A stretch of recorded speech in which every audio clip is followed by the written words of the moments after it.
Hello, welcome to the Lone Show. I'm your host, John Malone, and in this episode, well, we're going to bring on Asparagus, who will join momentarily.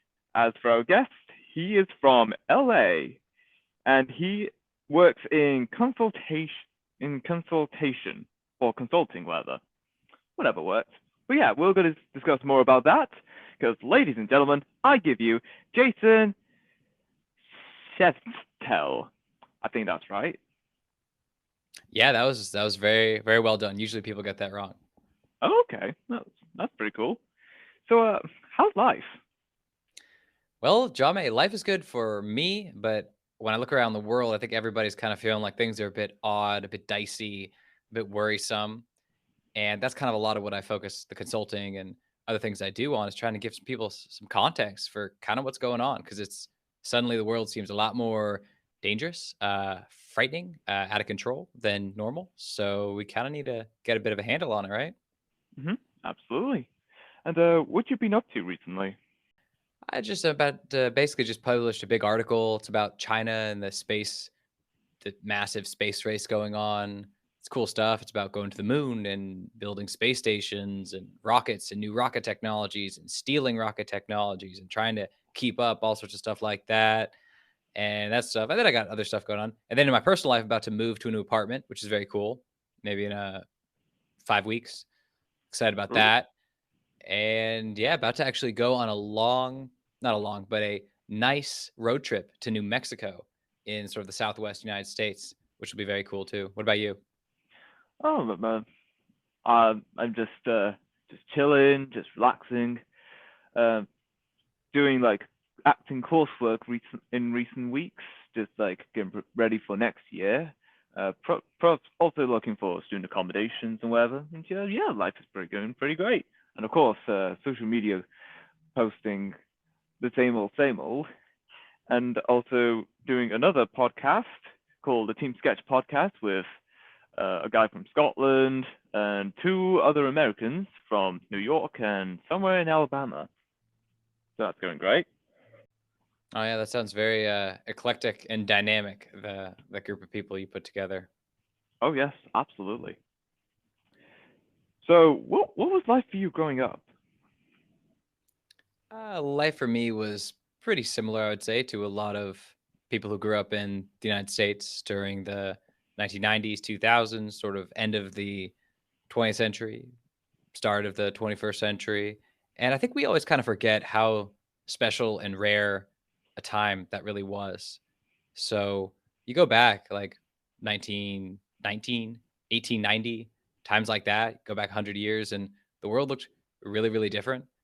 And we kind of take for granted a lot of the world that we have. We don't, all of us, quite know why it is the way it is, why we can go to university and spend a bunch of years doing whatever we Okay. want, doing this, doing that, and then still have like a world of opportunity outside of it. It's a very different sort of thing that we're going to have to start thinking about pretty soon. Interesting. Tell me more about what you do for a living. Sure. So I have a background in development. So I was in various places around the world and I was learning and working with people who were helping to develop countries, to develop better systems in countries. So that's legal systems, that's capital markets, that's labor movement systems, immigration type stuff, and obviously just general development, industrial production, stuff like that. And later on, I basically moved into more of a consulting world where I'm basically giving people advice, consultations, strategic guidance on different parts of their businesses and kind of how they're trying to strategize both in their personal lives and their business lives because things are getting very complex and I've just kind of been around it for a long time. Okay, great. And when you do work with your clients, what's the most common question they ask you? The most common question is just it's not even the question. The thing people want to know is what is going on? Why is the world the way it is? What is happening at the sort of macro level? Why are countries starting to fight? Why aren't don't we have global cooperation? Why doesn't it look like something like climate change is like not going to be fought well? There's not going to be a united front against that. Why is all this happening, right? Why is Russia invading Ukraine? Why is there war in Europe again? I thought that was over. I thought all of this was gone. I thought we could just trade and we could, have our parts and processes going on in Indonesia, and then they could come. We could get a little piece of some part or system we need in Australia, bring it all to China, and everything is going to be okay. But the truth is, this is a temporary world, temporary system. Now we're moving on to something different. And usually, once I explain kind of what the world is about, what it's kind of like, why it is the way it is, and kind of where we're heading, then there's a lot of other questions that come up. But the gist of it is just why why do things look the way they do? Why does the world look the way it does? That's a lot of what I talk about. Hmm. Yeah, that's a very good question. It's a very interesting concept. So, um, where do you see yourself 20 years from now? It's a bit of a hard thing to know. I definitely am taking it a little closer. So I have obviously goals for years out, but a lot of things are really changing right now. So Okay. most of what we need to do is kind of more near term. Mm-hmm. Yeah. So, do you have any other experiences that not many people know about you? Oh yeah, sure. There's multiple sides of this. There's more to me than China, but I usually try and focus on that because that's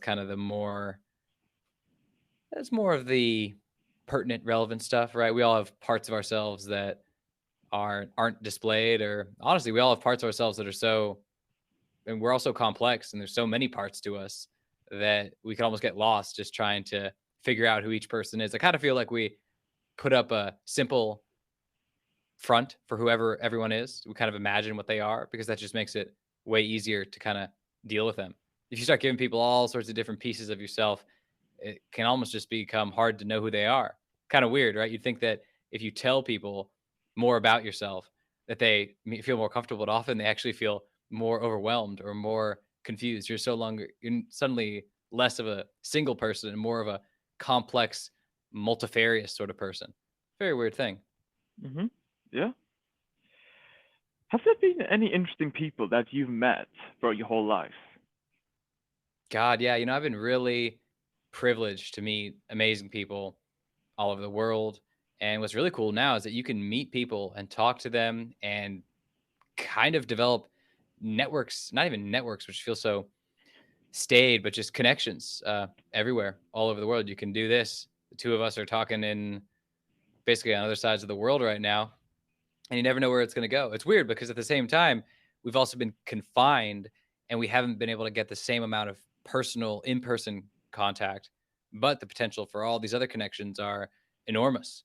You just got to make yourself more available to people and kind of let people know you exist and you're up to whatever you're up to. Mm-hmm. Yeah. What is the most ridiculous fact you know? The most ridiculous one. I don't know. I do think I probably have way too many facts in my head in general.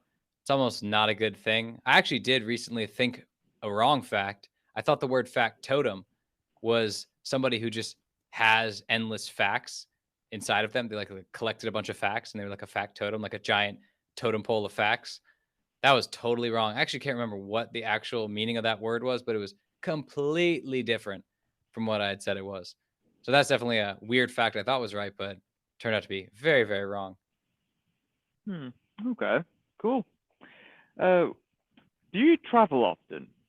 Yeah, I definitely travel all the time. Well, obviously not all the time. You have stuff to do, but I've traveled since I was very young, and that's kind of what built up a lot of my interest in the world and in the geography and the history, how, different peoples appeared where they are, why different peoples have certain characteristics, why this and that. I mean, we always forget that even something like race or skin complexion, the original reason why people have more melanin, some people have more melanin, some people have less melanin, so they're darker or lighter, is just originally where you were on the planet, right? That was just Mm-hmm. how close were you to the equator, what was the amount of solar irradiation you were getting, and how did your body adapt to it. So many things get down at root to basically, where things are on the globe. And if you want to learn about them, it's good to go. I mean, it's also good to look at maps and kind of get a deeper understanding of things. It's really crazy the number of people that will go, particularly where I'm from, which is Los Angeles. the number of people that are going to like Tulum and Bali and all these places, and they don't actually experience the actual place itself. They almost just consume like the travel goods that are being provided by them by the local industry. It's a very weird thing, but yeah, I definitely love traveling. Done it a good amount. What about you? Have you left Britain much? Oh yeah.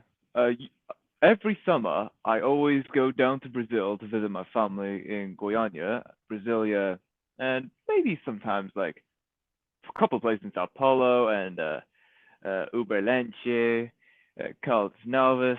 Yeah, I go to Brazil every year just to visit family, and it's quite amazing. Uh, Ever since I moved to a new house in 2012, we've we've started going to Brazil less often. We've always stayed more in England than going to Brazil. And the first time I did stay in the UK during the summer, I was like, "Is it always this raining?" And I was like, and my dad's like, "Yes, it's always raining in England because not once in my life I've spent the whole summer in the UK. It was always Brazil every summer, and the first time I was in the UK during the summertime, I was absolutely shocked, like how the weather condition was like in the UK. So yeah, Yeah, I've actually spent a summer also in the UK, and it was pretty different from what I was used to. That's for sure. Very yeah, brutal. yeah.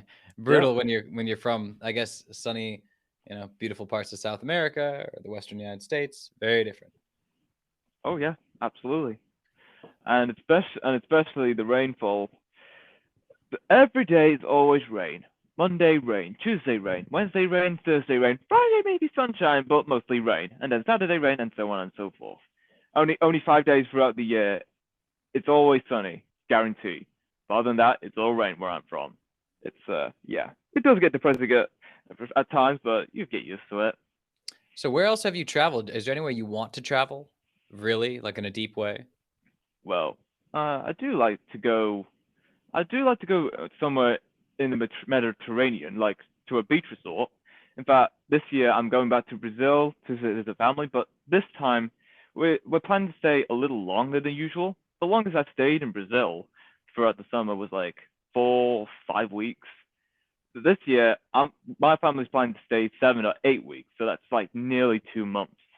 And what I plan to do when we first arrive in Brazil is go to a beach resort in Recife for like a week, and then a direct flight to Goiânia to visit family, and then a car ride to Brasilia to visit other part of the family, then back to Goiânia, and then go to Caldas Novas, back to Goiânia, and then for the last few weeks in Brazil, just travel down south of the country to admire the gorgeous falls. I don't know what it's called, but this is like a falls in like the south part of Brazil, which is like Niagara Falls in the border with the US and Canada, but it's basically the South American equivalent next to Uruguay or Paraguay. But yeah, it's gonna be pretty cool this summer. Sounds like a pretty good summer trip. Oh yes. And I've also been to other resorts in the past that aren't Brazil. Like one year, I went to Hamburg in Germany to visit my mom's friend who's married to a German man. My mom's friend at this church in my mom's hometown where we visit my family every summer. She married my mom's friend married this German man. Uh, don't know how it's gone down, but apparently she married this German man.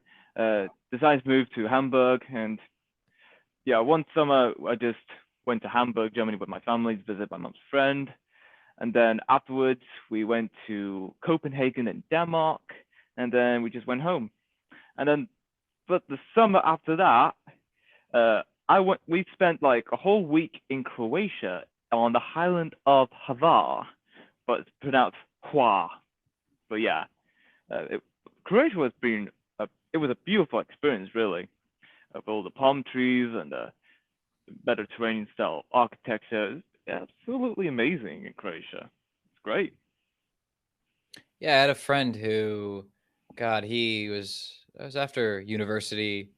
He was sort of traveling around a lot of Europe. I guess he spent time in Hamburg. I think he was going to school, some brief sort of school in Hamburg. And he ended up staying in Croatia for God knows how long, months.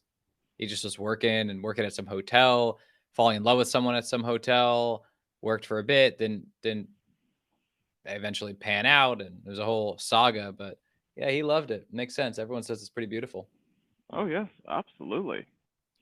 So, what's the best pair of shoes you have ever owned? I'm very into the barefoot shoes. I don't know if people know about those, but they're very cool. They have wide toe boxes. They're flat, flexible, wide, thin shoes that kind of mimic more of the natural movement of the foot. I think it's pretty good. I spent a number of years where I was wearing a lot of more professional shoes, and those things really aren't the best things for your feet. The put styles that we really like, that think we think look really cool, they are not the best thing for your feet in general. They're often like that's why people got all these messed up bunions and all sorts of things on their feet. We're kind of like crunching and crushing the foot for the aesthetic glory. And yeah, so I did that, and then I got these shoes. They're actually called Zero shoes, XERO. People should check them out. There's like I'm obviously not affiliated with them or anything. It's like one is called the Prio. Yeah, it's pretty awesome. It's inspired by I think Mexican like Huarache, I think it's called, original sort of indigenous shoes, whatever those were. I'm not actually very familiar with them. But yeah, they're pretty amazing. They're great. I'm actually trying to get to the point where I'll be able to play something like basketball in those shoes, but it really requires you to work on the muscles, the ligaments, the tendons, and all of that of your lower body just to strengthen it because it's a tough thing to do. We actually weaken our feet by the really cushioned, basically mattresses we're putting our feet inside. So yeah, it's a bit of a longer answer, but I definitely a big fan of those shoes, and I would definitely recommend people check out the barefoot type stuff. It's really tough. If you try and basically go barefoot cold turkey, you are going to hurt your feet. If you go try and run a marathon barefoot, you're gonna hurt your feet. You definitely have to kind of do it slowly, but it's worth it in the end. Yeah, yeah, I absolutely agree. So, if your life was a meal, what kind of meal would it be? Probably a huge platter of vegetables, lots of Brussels sprouts, lots of asparagus, probably a bunch of meat, maybe some sort of spicy sauce like a bibimbap or a teriyaki, something like that. A good amount of garlic, some herbs definitely thrown in there. Maybe had been marinated for a little bit. All the meat cooked slow cooked for a few hours. Why not? Let's slow cook it for a few hours. Do that. Maybe throw it on a cast iron. Throw it in the oven afterwards. Just do that extra little bit of work there. And yeah, and that'd be probably a good meal. Call it a Okay. Jason. Oh yeah, yeah, that's a pretty good option. That's keeping like a healthy, balanced diet. Just like keep yourself healthy and nutritious, whatever. So, what is your pet peeve? I don't know. I wouldn't say I'm too much of a peevish person. So I don't really have all these pet peeves with things. I think a lot of things that I really dislike or that really annoy me have just slowly faded. You sort of push them out of your life more and more. Maybe a couple of years ago, I would have had more pet peeves, but now I feel like they're just mostly gone or don't see them enough. We definitely shrunk our lives a lot during the pandemic. So there was, right? I mean, obviously, video chats, Skype call, all that kind of stuff is a bit peevish, but it's not, I won't say it's really a pet peeve. Yeah. What about you? Do you have one? Hmm, I don't have too much pet peeve. Be complacent and just pretty chill with most things, but a couple of things that do annoy me would be like people eating and speaking with a mouth full, um, people walking slow at a very narrow alleyway, like people walking so slow that uh, I don't know how to explain it. It's that people just walking at a pace slower than I am, and there's like a group of people in a huge line walking at a very slow pace, while I'm walking like a much faster pace, and it's like, oh, can you guys just walk fast already? And I was like trying to get out the way. Oh man, those kind of people just like, it just really annoys me just a bit. And finally, another pet peeve, I can't remember what it was, but another pet peeve was like, hmm, I don't know. That's all pretty much. I don't have much pet peeves, uh, but yeah, this is like the main ones that just it just gets under my skin at times. Right. Yeah, I think in general it's good to not, I don't know, not act and develop all these little things that we're always criticizing or condemning. It's tough. It's also tough because people don't really change a lot of what they're doing most of the time. Most Yeah, people definitely stick with what they're doing. They stick with their routines. They stick with the stuff they do. And you can't actually bring up a lot of stuff to people's faces, right? If you just said, "Oh, this thing you do, this behavior is so obnoxious," that would never go down well. So it's always so indirect, but it's kind of the way. It's kind of the nature of the social beast, I suppose. yeah. I mean, uh, I did have these pet peeves very strong at a young age, but as years go by, I've become more chill and complacent, and these just don't bother me anymore. I just might use my brain and use my head for once and just like think around how to deal with these, so it doesn't annoy me.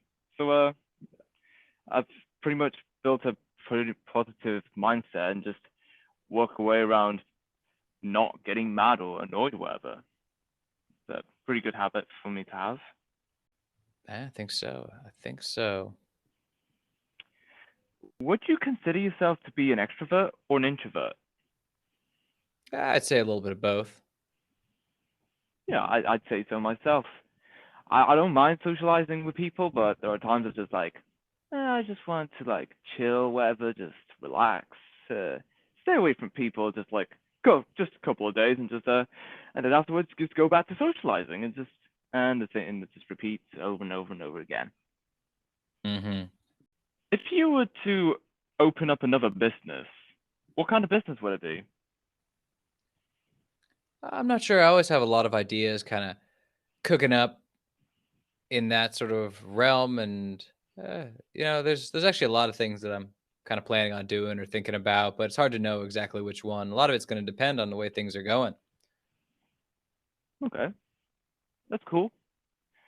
So have you? So do you enjoy like helping, consulting with people with a business? Yeah, sure. I think a lot of that is very fascinating. I've always been very intrigued by why the world is the way it is.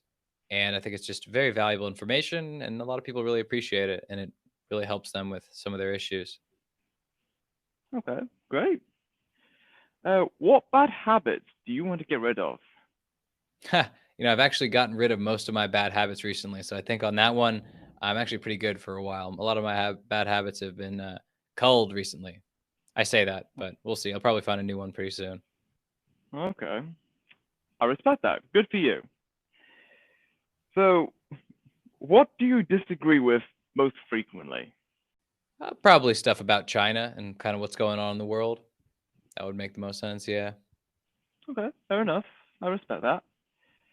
Um, if you can make one wish right now, what would it be? One wish that would be granted by the genie. Is that the question?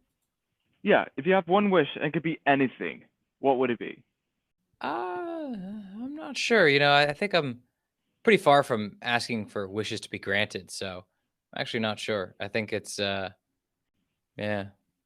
not something Okay. I'm sure about. What about you?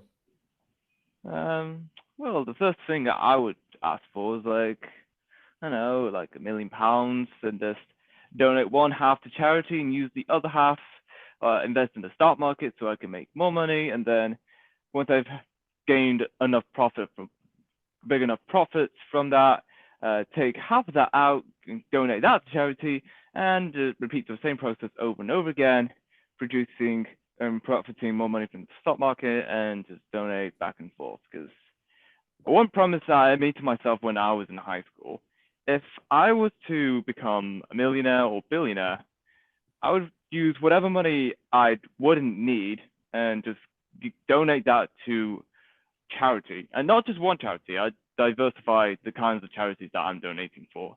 So like different causes and different charities in different countries. So because if that money, the money that I would profit from, could be at much better use for other people in today's world. Mm, hmm. So is there anything exciting for you happening this week? Hello? Maybe. Oh, okay. Maybe, yeah. I'm gonna keep it quiet though, because hopefully it happens, and I don't want to, yeah, rub the genie the wrong way. Okay, okay. That's cool. What was the strangest dream you've had? Wow, I'm not actually sure. I realize the older I get, the less I actually feel like I dream. I don't remember them as well. Okay. So, how did you spend your last birthday? Well, I actually can't remember, but I think it was COVID stuff, so it wasn't actually the most fun. Oh yeah. How about That. you? Oh, last time I remember spending my birthday. I think I went indoor skydiving, like somewhere near the Chill Factor. Well, it was pretty fun. I did a lot of cool tricks in there. That was a good one. And yeah, Hmm. that was pretty cool. Okay. Um, which is your favorite season? Well, I'm from Los Angeles, so every season is basically spring or summer. I'll say spring. Yeah, spring's a good season. All the flowers blooming and the trees are growing leaves, and ah yes, the beauty of it all. Is a hot dog a sandwich? Yeah, maybe. Okay, I'd say so too. Was consulting been like your dream job, or have you thought about doing other professions as it when you were younger? Oh, I've done a lot of things. It's definitely done a lot of things. I'm gonna do a lot of things. It's only one. There's a whole list of things that I do. I usually just keep it pretty short though. It makes it easier. Okay, cool. What was the best thing you've bought from Amazon? I'm not really sure. Okay. What was the nicest place you've been to? Yeah, I'm not really sure. Also, Okay. I think we might have to cut this short because I had a something at 5:30. Okay. So that's cool. So I guess that's all we have for this episode. It was great having you here, Jason, talking about your consultation with businesses and asking you various questions. Yeah, it was a pretty fun episode. Yeah, thanks. You're Appreciate it. welcome. And until next time, stay tuned for more.